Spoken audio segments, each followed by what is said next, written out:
So once you've got your gourmet grill on, you'll notice that on this control panel here, it's got a few preset buttons, which are really handy for when you're cooking meals. Now, as soon as you do press one of those, it's going to light up. Now, this one is your vegetable setting. Below that, you've got your chicken. You then have your steak, kebabs, your burgers, and finally, your fish setting. Now what you'll notice is with each one it does have an automated temperature setting.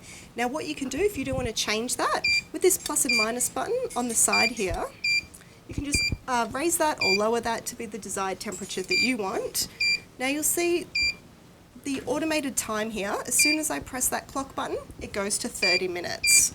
And just by pressing that plus and minus button again, you could change it to be exactly how you want. So you can control the cooking yourself, or you can just use the automated ones that are already preset.